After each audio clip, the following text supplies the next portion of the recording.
afternoon. As many of you probably have figured out by now, your Columbus Rotary program continues to try and bring you the best speakers every Monday. We try and mix business issues with business leaders with interesting information about local companies. Last week, I was fascinated to learn a lot of new things about IGS from Jim Bache, their COO, who's a friend of mine. Today, we get to learn about National Church Residences, NCR, which is a huge employer, not only here in town, but across the country. And maybe an organization you're not familiar with. I met Mark Ricketts probably about 20 years ago when Ohio State Hospitals had a young professionals board. I always wondered if he would ever amount to anything since he was an accountant. It looks like he has. Congratulations, Mark. Mark recently became the CEO of NCR, and today we get to learn about his company and his vision for the future. Keeping in mind about visions and remembering that it is now 2015, I once when I was talking to Mark about coming today, I asked him, where do you see yourself in 5 years? And he responded, I don't know yet because I don't have 20/20 vision.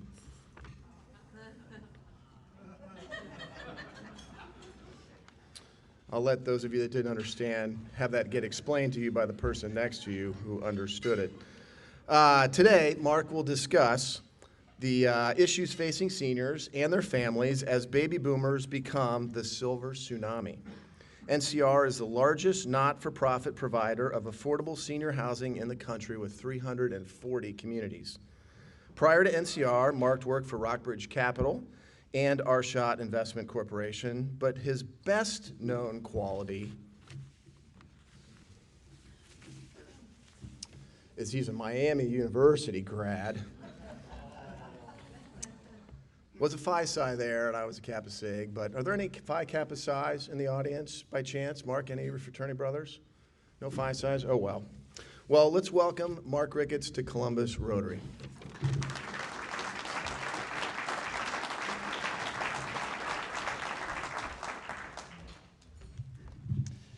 I must admit, I have been in this building many, many times. I don't know when you made the big switch, but my dad was an Upper Arlington Rotarian, and they met in this room till I think maybe the last 6 months. You all made the switch. What a joy it is to come and speak with you all. I'm going to be talking about a subject that most people don't like talking about the possibility of getting old. You know that? The last time I checked, we're all headed there. You know that? There's not a stop. So as I share with you, I hope that you'll engage with me about a topic that America doesn't like talking about. And I'm going to try and educate you, help you see what National Church Residences is doing to help solve this problem of aging in America. And I'm going to engage you in advocacy. I'm going to ask you to become a proponent, a person who's willing to talk about this with your legislators, frankly, around your own dinner table, with loved ones, so that the issue isn't covered up. I think it's important that we talk. As I begin this talk, I'm going to kind of talk about the huge challenge that our nation is facing, frankly. The issue of demographics, I'm going to point there to the baby boomers. The issue of economics, and that's everybody knows that we're operating at a deficit in America today, and that challenge continues for the next 20 years easily. And then the idea of political will. Our nation's ability or willingness to take on this topic and try and solve it over the long term. I tell you, the answer that I've heard most commonly given to this is at least we got to start bending the curve. I'm going to show you a lot of graphs to get you educated on the topic, and I'll probably stir you up a little bit with a story or two so it's not totally boring. Before I jump in, I will tell you that I spent most of my career working in downtown Columbus. I came to Columbus post-college. I am an accountant, and I heard a guy whose last name was Zid, and I remember there was a Jim Zid. Is that your dad? How about that? I interviewed with him when I came out of college. I remember him very well. I ended up taking a job with Deloitte. I was there for the first 7 or 8 years of my career and then worked with Bill and Tom Schottenstein for the next 11 as the chief financial officer for Arshot Investment. And then I went to work for Jim Pickett and David Muse and all those guys at what was called Bank One Capital. It became Stonehenge. And I spun off with a group called Rockbridge. And it was during those years that I served as a board member of National Church Residences. Loved my assignment there, 6 years of participating on the finance committee and the audit committee and listening to the mission. And when my period of time went off, my My recent boss, Tom Slemmer, called me and said, would you like to come work here? And I thought, wow, this doesn't fit at all with the career path I'm on. I'm a finance guy. How could that possibly help out in the mission of senior living? But I can tell you that in my life, prayer is important. And so I prayed about it and I really felt like God was saying, this is where you need to go. And it probably wasn't a career appropriate move at that point, but as I look at it today, 15 years later, it could not be better. I love my work. I love who I work with. There's nothing like taking your business skills and having it marry up with your spiritual gifts and have God say, this is the plan for you. Great organization, 3,300 employees. We operate in 28 states and Puerto Rico. I'll give you a little bit more information about us as we go along. This is the issue, unprecedented times. I'm going to show you, these graphs may be hard, so I'll point out what they are and talk you through them. The blue line is the aging of America. That's the age 65. I put a vertical line. That's today. So on the right-hand side of that blue vertical line is the growth in America. The green is the number of people 85 years and older, and the blue line, or the navy blue, are those 65 years and over. You can see the line increasing largely due to the baby boomers. I am at the end. If you're 69 years old in this room, you're the front end of the baby boomers. And if you're 52, you're the back end of the caboose. I'm 55, so I'm at that tail end category. When we reach age 65, many people in this room are there. You have a 70% chance of having a need for long-term care. We'll define the word long-term care as we go along, but just assume that long-term care is that cost of an aging population that's not covered by Medicare or some insurance card in your pocket, all right? I'll guide you through that. This is the look, though, of the population of 90-year-olds. 90-year-olds. The red line represents the proportion of 90-year-olds compared to 65-year-olds. The blue bar represents the number of 90-year-olds living in America. In 2010, we're looking at something around 2 million. In the year 2040, we're looking at 6 million. So we will triple the number of seniors that are going to be the ages of 90 and over. This will make sense as we move along. And as, of course, what happens with aging is the possibility of a dementing disease, a difficult disease. I'm going to show you the big, thick graph is Alzheimer's, the great fear of Americans today. Vascular dementia, which is something we'll talk about. My dad had that. Parkinson's disease, which I heard Mr. Zid talk about, is on that graph, and other dementia. So as we live longer, somebody would say that's just great news, we're living longer. I can tell you the incidence or the concern about these difficult diseases become much more prevalent in America. So when you're 65, here's the question. What's the chance of you getting into a serious car accident? 18%. When you are 65, what's the chances that you become disabled or cognitively impaired? 44%. Not on your 65th birthday, by the way. Those 65 years and older. So you don't have to panic on that birthday. It's going to happen this year. And then the last one is chance of needing long-term care. Wonder what you'll think this is. The chances that you will need long-term care after your 65th birthday is 70%. Now, that's not fun to talk about, is it, right? Let's look at this graphically. There are only 31% of people aged 65 years and over to finish their life that will finish their life without needing, that LTSS stands for long-term support services, also called long-term care.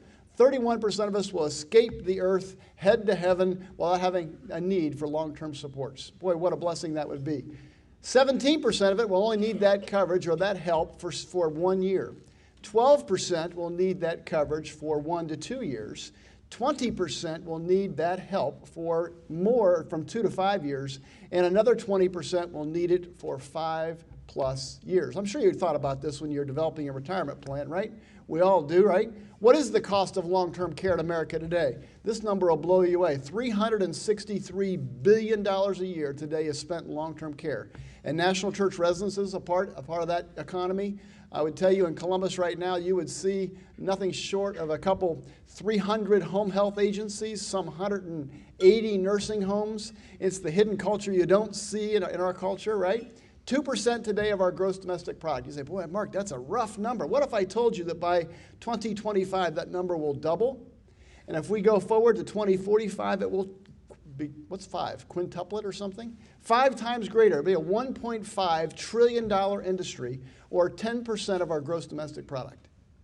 How? Why? What's causing this? Well, we'll talk about that. The actual cost for a nursing home in America today is $90,000 a year. I wonder if that's in your retirement plan. That's a tough number, isn't it?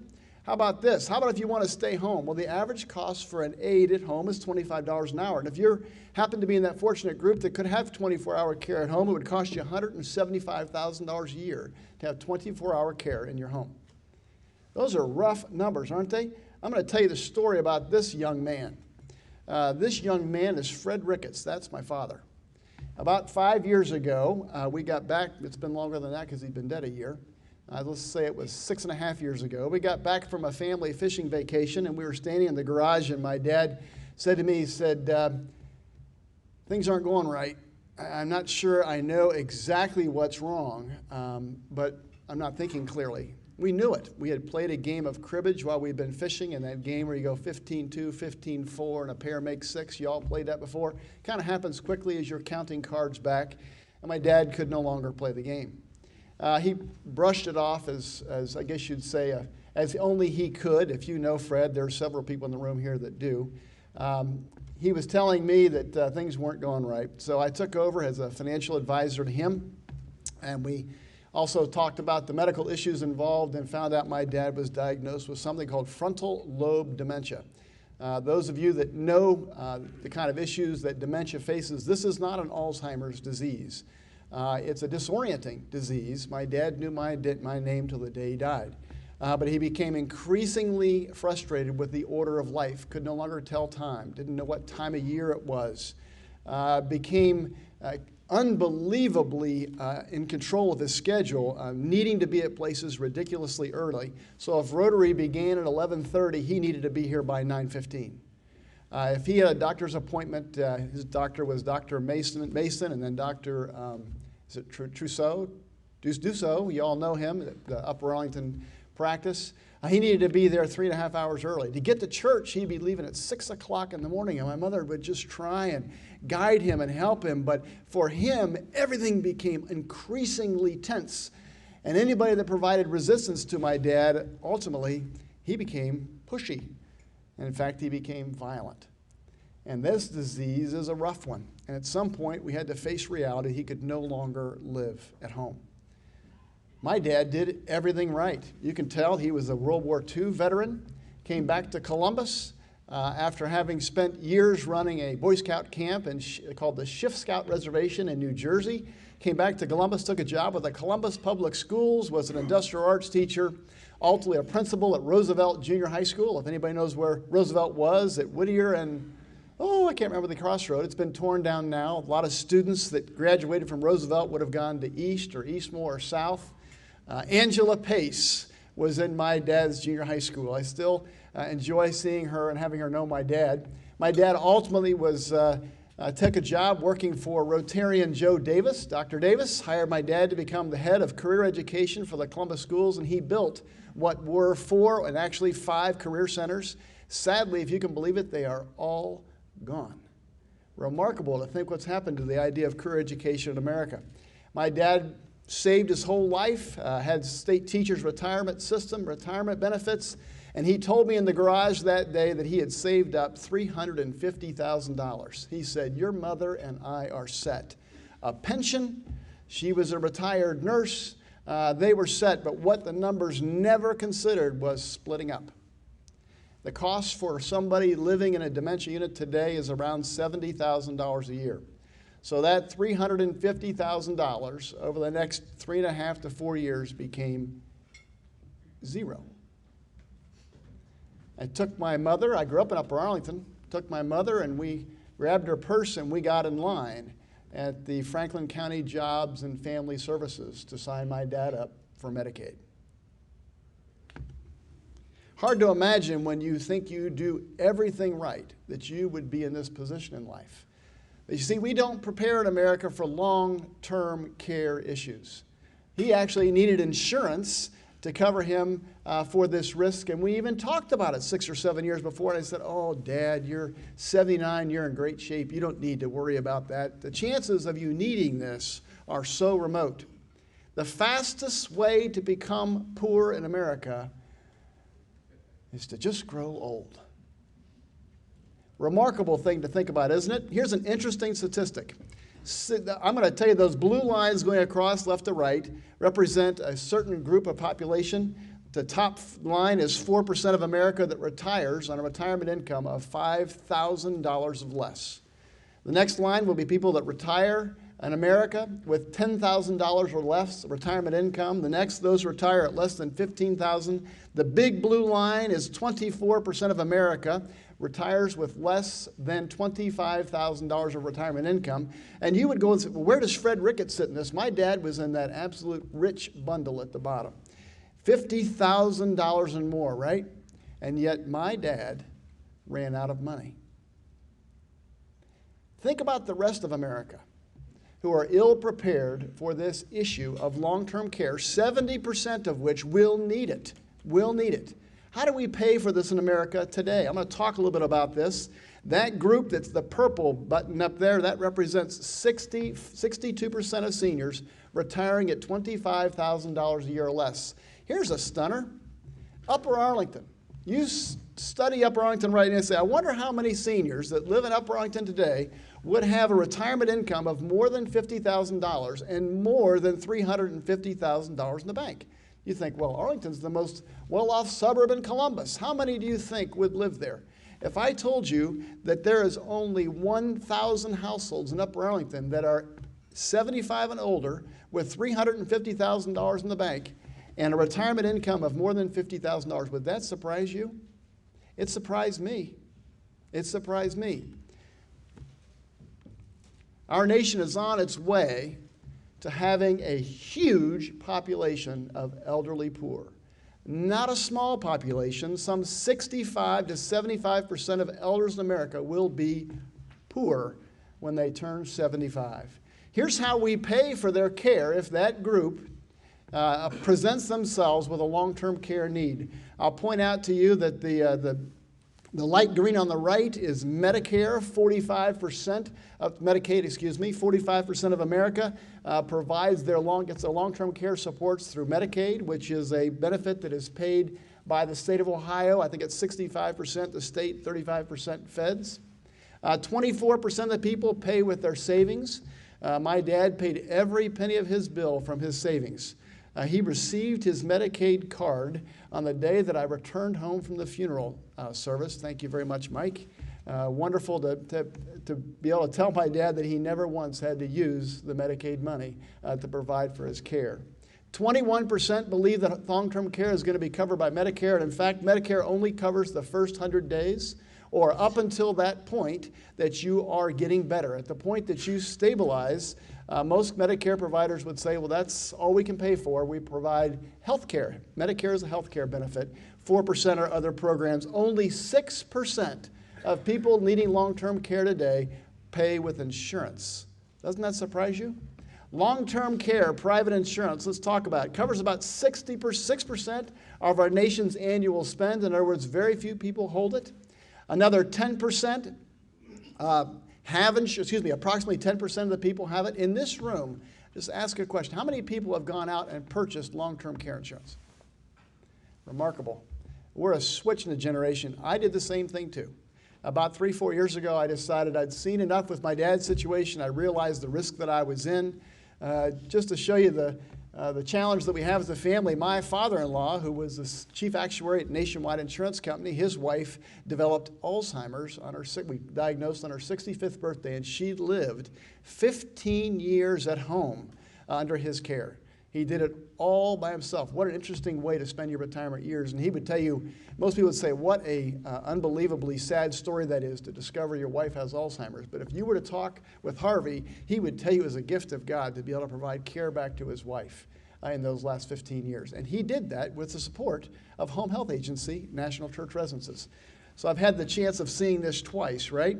A smaller percentage in Germany, France, or Israel have this issue, but they have public finance for long-term care.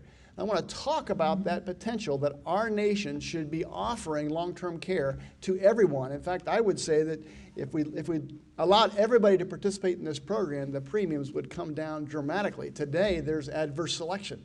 The people that are buying long-term care insurance are buying it later in life, and they're buying it because their family has a need, or you have seen the impact. Premiums are expensive. Our financing system for taking care of long-term care has not changed since 1965. We have never rethought this issue. We're talking about primary care. We're talking about acute care. We're talking about medical care. But America doesn't want to enter into this idea of long-term care. What happens? How do we pay for it? About 1/3 of caregivers today have given up their career in order to step home. That means they're no longer in the workforce. They're no longer paying taxes. The great economic ride that we've been under as a nation for the last 40 years has been because we now have 2 wage earners, and we have the baby boomers paying taxes. Let's look at this diagram. This is called a population pyramid. I'm going to talk you through it, so don't worry that it's a little bit ugly. If you were to look at those lines going up, each of those represents 5-year increments of people in America. So 12% on either side. That means we have 12% males, 12% females that are in the ages 0 to 4.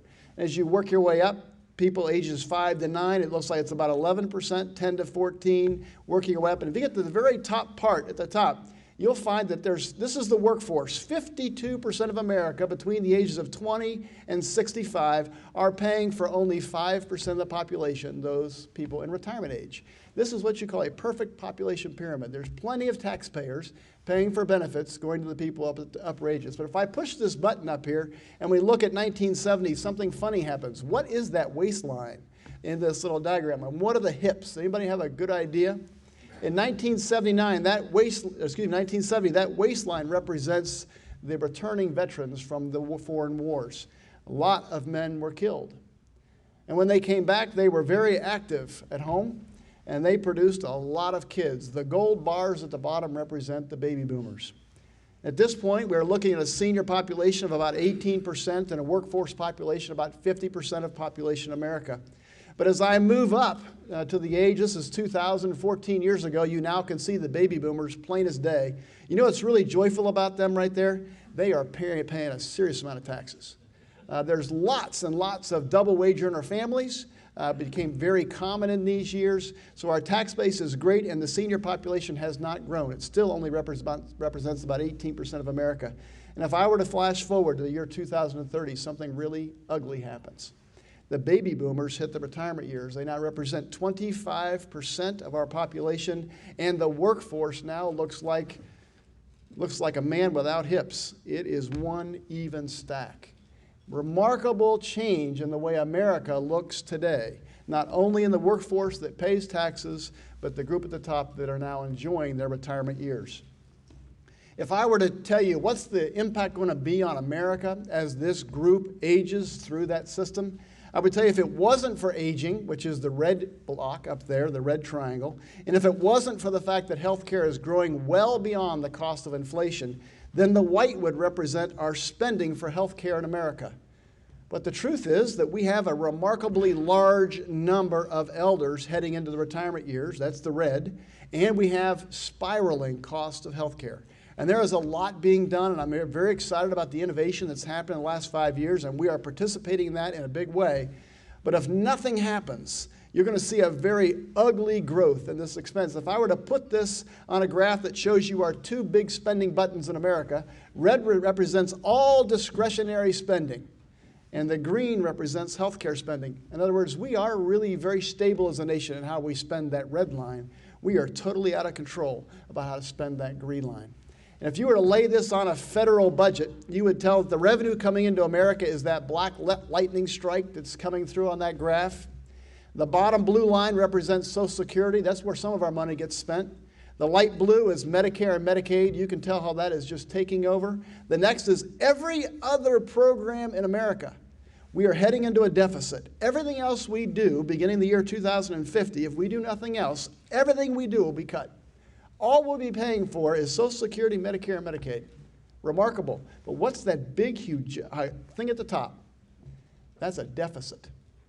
That's paying interest on the deficit. In fact, if I put up all the last years from 1974 to 2004, you would tell that there's only been 4 years in the past, 50, where we actually had a positive in America. And then you can see 09, 010, 011, and 12, all those years digging out from the great crash. We have created a deficit that's just gigantic in America, and we'll be paying interest on that for years and years to come. I would tell you something must be done. So the question becomes, what do?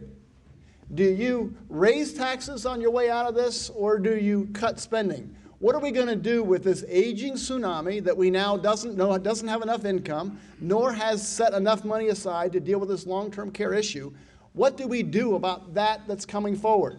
I'm going to challenge you. One choice that you have is to cut spending. If you were to do this in 2010, this is an old slide, if you wanted to cut your way out of it, you'd have to cut 36% of spending in America to get to a balanced budget. Or you could raise taxes, and you have to raise taxes by 50%. So those of you that are paying taxes here in a couple days, let's say your average tax was 35%. In order to get our way out of this, we'd have to take you to 47, 50% tax. If you wanted to cut your way out, we'd have to reduce the spend in America by 36%, and I can assure you, everybody in this room would feel the pain of a cut like that. But I tell you what we usually do in America, we kick that can down the road. We don't do anything about it, and so let's just wait. Let's wait till the year 2030. Then we'll solve that problem, right? At that point, you need to cut spending by 48% or increase taxes by 64%. Doing nothing is not an option. It's not an option. Anybody else that lives in the healthcare space would agree with me. Putting our head in the sand is a silly game. Unfortunately, we work on 4-year cycles in America, right? Re-election campaigns, and anything that gets solved in 4 years gets a lot of attention, but things that take 20 and 30 years to solve are a difficult subject to bring up. So I'd ask you, are we playing a dangerous game here in America? I guess I put up here financial roulette. Here is a myth. I see Parkinson's up here, so maybe Mr. Zid can help me with this. Will Medicare pay for long-term care if you get Alzheimer's, Parkinson's, ALS, or multiple sclerosis?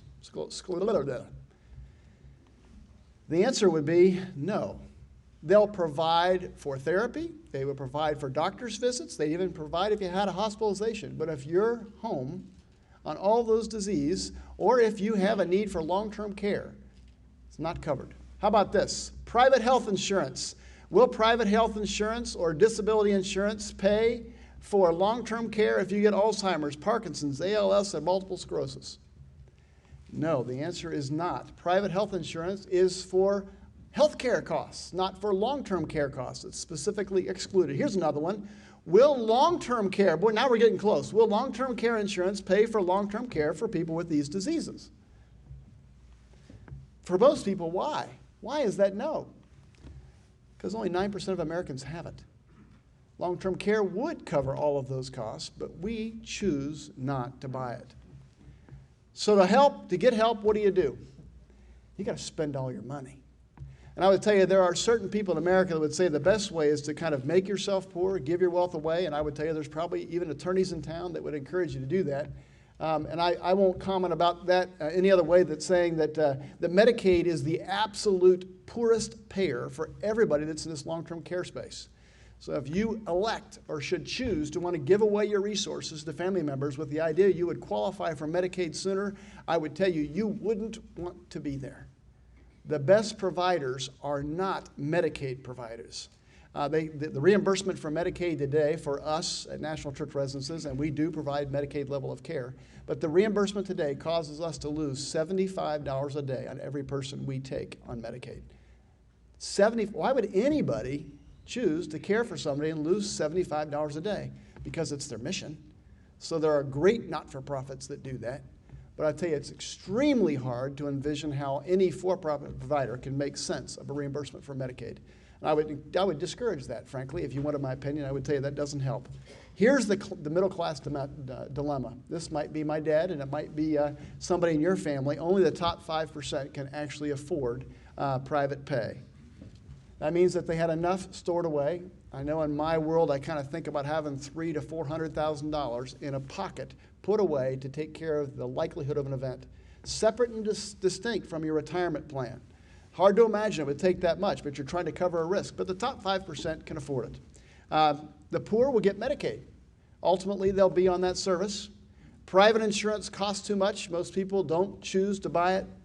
Middle class must use up all of their assets to get on Medicaid. We've got a dilemma, don't we? Medicaid was not built for this. When this benefit was passed, when Medicaid was first introduced some 30 or 40 years ago, it was a medical benefit provided for poor families. It has quickly been taken over by the senior population and for long-term care. It wasn't built for that. It was developed as a safety net. It has become America's default long-term care plan. If I were to ask most people in America how they're going to pay for long-term care, they said, don't worry about it, the government's got me covered. 90% of America feels that way, and it won't be there. It can't be there. 40%, it pays for 40% of long-term care in the U.S. today. I would tell you it will double if we don't do anything. Millions of people are exhausting their savings in order to take care of long-term care, and I would tell you we have record longevity coming. It's going to make it worse. You say, gee, many crowds, Ricketts, give me some good news here. Where's the joy in all of this? Well, we're not done yet. I would tell you that the state of Ohio pays for Medicaid. It represents today 25% of the state budget. And if the state did nothing, and I can assure you that our governor is doing something, but if the state did nothing, that would double in the next 15 years. Could you imagine 50% of our income taxes going to pay for a single benefit Medicaid? I can tell you that our governor has put in legislation that would limit growth in the Medicaid spend by no more than 3% a year. That's 3% of 25%. So each year it would go up about 1.5%, something like that. How in the world will the state afford Medicaid if they're only accounting for a 3% growth annually when we know it's going to double? There is no plan in the state to put everybody on Medicaid, not Medicaid living in nursing homes. Somebody's going to have to be thinking about innovation, and that's where National Church Residences comes in.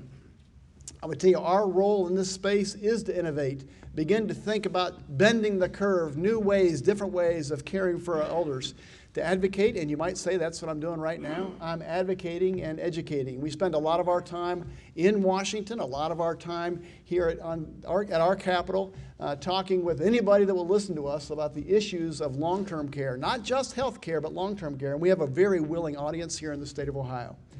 We consider ourselves the innovative leader. We are the largest provider of senior living services in the United States, not-for-profit that is. And I think innovation is what we think about mostly. We can't do it the way we've been doing it for the last 30 or 40 years. We are also we serve, I guess you'd say, two ends of the spectrum. We serve the top 5%, the folks that have set their money aside and move on to retirement campus. And of course, many of you know this pillar community in Columbus, probably the most beautiful retirement center in the state of Ohio, called First Community Village in Upper Arlington.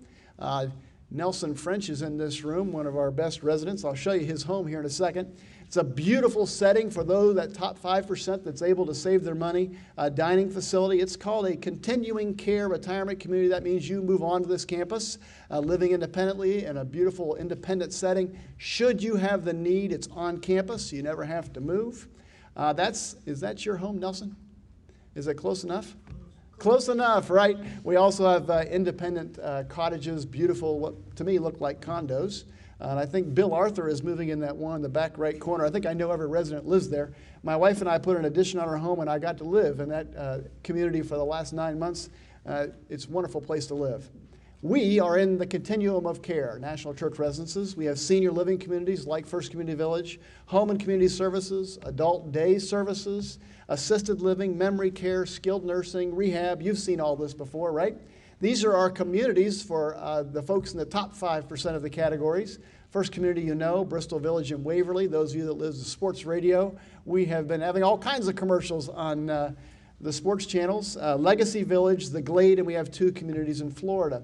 But I will tell you that as you think about who we serve in the state of Ohio, some 800 people every day in adult day centers. We have 6 of them, soon to be 7. We serve about 2,500 people a day in their homes on home and community services. We have about 500 people today that live in our nursing homes, another 500 in our assisted living communities, somewhere around 850 seniors living on those beautiful retirement campuses. And we also have permanent supportive housing, which is housing for the formerly homeless.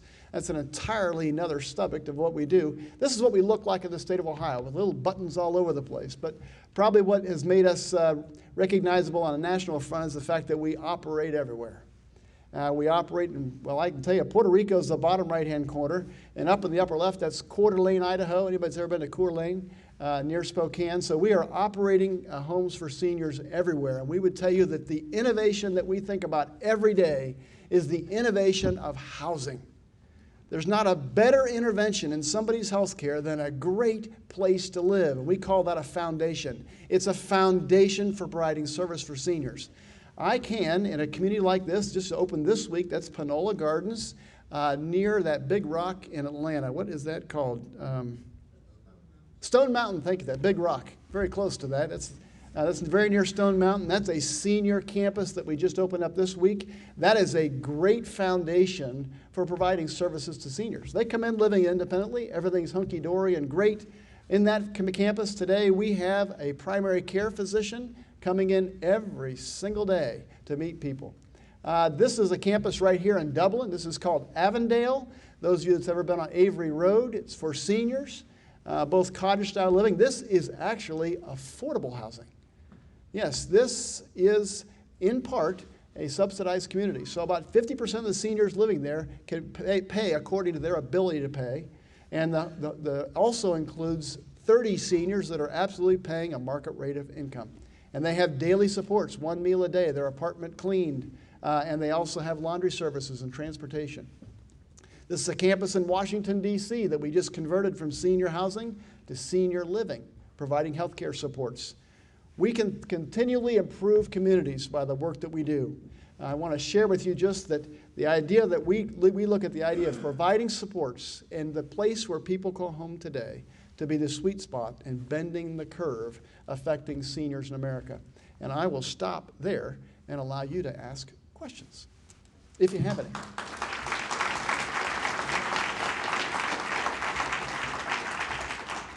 Do any of you have the courage to raise your hand? Yes. Can you speak to what's going on as far as reimbursements that's making it very difficult for operators to... Reimbursement. We call that payer mix. All of us are dealing, well, I can tell you this, it's kind of a funny statistic, but running a nursing home, let's just take First Community Village, which is a 150-bed nursing home. We have, listen to this, 890 different payer contracts. 890 to run 150 bed. That means somebody showing up, pulling a card out of their pocket. I have to figure out which of the 890 plans they're under. Can you imagine anything more difficult knowing where I'm going to admit you? It could take me 3.5 weeks to figure out that.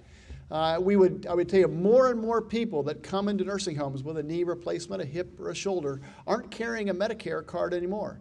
They're pulling out something we call Medicare replacement, Medicare Advantage, Medicare Part C. These are all types of coverage. That would be Aetna, Humana, Anthem. You all may have one of those if you're 65 and older. So 50% of the people that come to our community today don't carry a Medicare card anymore. They bring a replacement card.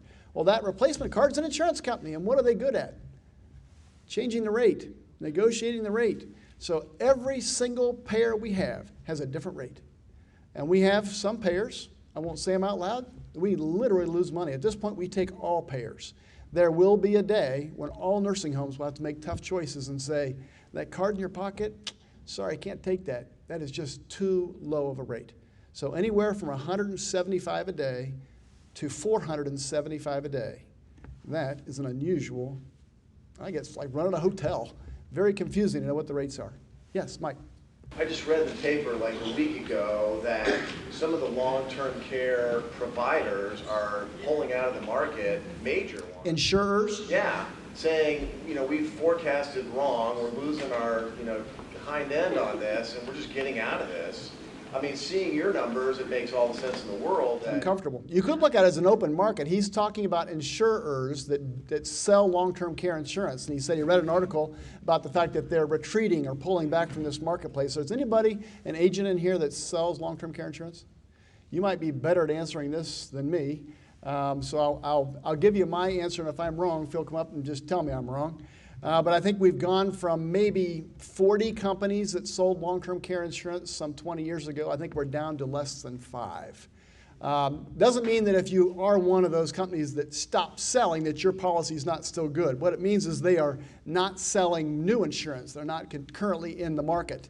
So it shouldn't put you in wigging you out or anything. But I will tell you that they have the right to change premiums. Every long-term care policy has the right to change premiums. And I'm reading about that in the Wall Street constantly, about the fact that they're adding 10%, 20% to premiums. Why is it that insurers are pulling back, or why is it that they're raising premiums? Is it because these numbers are unpredictable?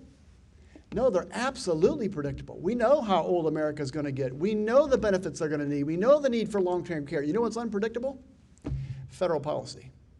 You see, they wrap themselves around Medicare and Medicaid. But as we play with those benefit packages, consider extending the age from 65 to 66 or reducing care, perhaps, dare I say this out loud, but there's an increasing discussion about, as you get older, are you allowed to get that new hip or that new knee? You know, how are we going to solve this problem in America? Those topics have come up. Well, all that political unrest has made the insurers very wiggy. They're going, I don't know what America's going to do, and we might end up holding the bag. They cover us when the federal program doesn't. So I would tell you it has much to do with our political unrest as it does about the predictability of the numbers. An actuary probably could tell you everything that's on that chart. Is that a good answer for the rest of y'all that sell this stuff? One thing I would add is that there are insurance carriers now who are being more innovative. The ones you talked about that can increase the premiums, those are the traditional long-term care policies. You may have that policy 30, 40 years before you need to use it. Yes. They can change that premium anytime they want. Right. There are companies now where you pay a lot more upfront, Yep. and it covers you, and it's locked, and it can increase. You can pay it all in 10 years if you want. You can get your money back if you ever change your mind. So there are more innovative programs through the carriers, and maybe the internal expense of the insurance is a little higher, but you're getting a lot more flexibility. I think this is real. The numbers I put up here for you are real. That's what I bought. In case you all are wondering what a guy like me would do who knows the industry well, I bought a 10-year policy, which means I'm paying premiums for my wife and I for the last 10 years of my career. On my 65th birthday, I will discontinue making premiums because it will be fully paid. At that point, they cannot change my rates and they cannot change my policy. But as long as you're in one of those previous policies you paid all of your life, I choose to shrink it down. Now, I will tell you, it ain't cheap. It's expensive. But I look at it as ensuring my retirement nest egg. So I hope my wife can outlive me. That would be great for her. I've got a nest egg designed for us together. But if I were to come down with the disease and have to move into First Community Village's memory care unit at the cost of $80,000 a year, and I needed that for 3 or 4 years, that's going to eat a gigantic hole in my retirement plan for her. So I look at the policy, the money that I spent for that, as ensuring my retirement. So all the money there won't be touched, that I've actually made a good plan for my wife or for me if she predeceases me. And I have this separate nest egg that's dealing with long-term care. Now, I didn't buy enough to absolutely ensure myself that I could never spend my savings, but I believe I've covered 90% of the issue. Any more? Yeah. Well, tagging back onto that comment is, the problem is they don't want to publish the risk on their balance sheet. Stock market doesn't like it. So referring to the insurers? The insurers look ugly. So what we're seeing is the opportunity to combine products.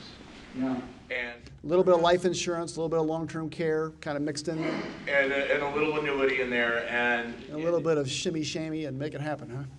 I don't know how it works. Hide it behind the curtain, but it does. It puts more money behind the product and covers the risk for the insurance company. And at the same time may well limit how many years of benefits you receive. As your graph showed, 80% of the people, their long-term incident ends in 4 years. Yes, it's not a long period of time, right? At the most maximum cost, that's $90,000 a year for 4 years. That's the worst hit you could have. And I would tell you, that's the kind of number that if you have the resources to set it, I will leave you with one thought. We consider ourselves innovators. We consider ourselves educators and advocacy people. And I would ask There's not a more important topic to talk about with your legislators and in your community. What are we doing about long-term care as this aging tsunami hits America? What are we doing? Are we all putting our head in the sand? And I would ask you to have that engaged in that discussion. Invite me to come speak. I'll talk to you. So would everybody on our team here would love to come jump on and talk about that. It's a big deal. Let's not hide our heads in America. Let's solve it. Thank you.